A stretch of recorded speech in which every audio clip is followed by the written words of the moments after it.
মানুষকে বলবে মানুষের রে আমাকে একটু অজু করার সুবিধা করে দাও।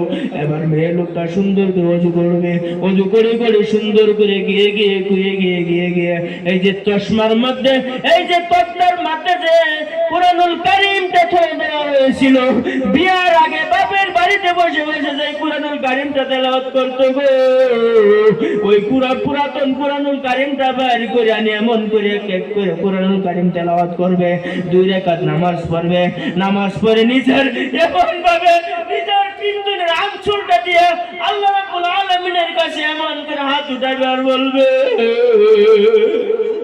রাব্বুল আলামিন,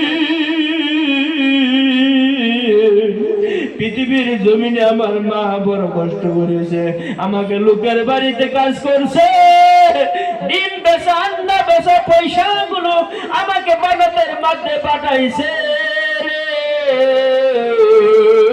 আমাকে দিনদারি বানানোর জন্য, কুরআনুল কারীম শিক্ষা দেওয়ার জন্য, দ্বীনের শিক্ষার দ্বারা আমাকে শিক্ষিত করার জন্য, দুনিয়াবি মুবলাসাই না রে আল্লাহ, কেবলমাত্র শুধুমাত্র তোমাকে পাওয়ার জন্য এমন করে আমাকে শিক্ষিত বানাইছে। আজকে মা আমার কাছে তোমার কাছে ধরা পড়ে গিয়েছে, এই মা আমার কাছ থেকে তুমি নিয়ে গিয়েছো রে মাবুদ, তোমার হাতের মধ্যে সুপুর্দ করা হয়ে গেছে। আমি বানাত পারা মেয়েটা মার জন্য এমন করে দোয়া করে দিলাম।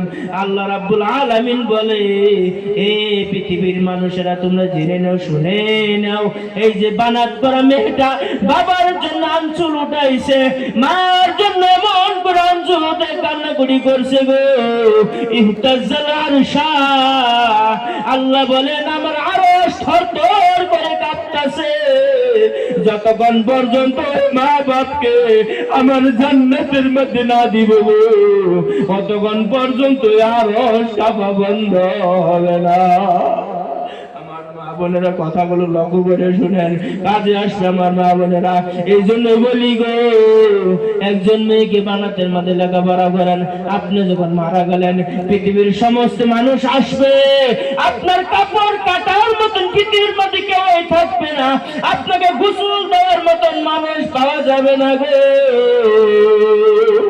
এই যে বানাতের মধ্যে পর্দায় থেকে যে মেয়েটা লেখাপড়া করছে, বানাতের মধ্যে ওই আসাতে জায়গায় শিক্ষাকে শিক্ষা দিয়েছে, মানুষগুলো মারা গেলে এমন করে গোসল দেওয়া হয়, এমন করে কাপড় পরানো হয়, পুরুষ মারা গেলে তাহাকে 3 কাপড় দিবে, মেয়ে মারা গেলে তাকে 5 কাপন দিয়ে কাপন পরানো হয়।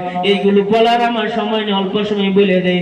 এমন করে যখন প্র্যাকটিক্যাল করে যখন দেখায়া দিল, মানুষটা যখন মারা গেল, ওই মেয়েটা নিজের মার গোসল এমন করে দিবে। আমার বাবারা, আপনাকে যখন মেয়েটা যখন গোসল দিবে গো, আল্লাহর আরশ পর্যন্ত আর খবর পৌঁছে যাবে। আল্লাহর নবী বলে গো, কোন সন্তান সন্ততি দুজে মাতা পিতার জন্য এমন করে যদি দোয়া করে গো, আল্লাহর নবী বলে এই মা পিতার দোয়ার মাঝখানে কোনো হাইল থাকে না, নো অবস্ট্রাকশন, কোনো পর্দা থাকে না, সঙ্গে সঙ্গে আল্লাহ রাব্বুল আলামিনের কাছে এর খবর পৌঁছে যায়। আল্লাহ রাব্বুল আলামিন সেকেন্ডের মধ্যে এই সন্তানের দোয়াখানা মঞ্জুর করে নেয়। এই জন্য আমি আমার মা বোনদেরকে রিকোয়েস্ট করবো, আপনার একটি মেয়ে আছে, দুনিয়াবি শিক্ষার দ্বারা শিক্ষিত বানায় লাভ নাই।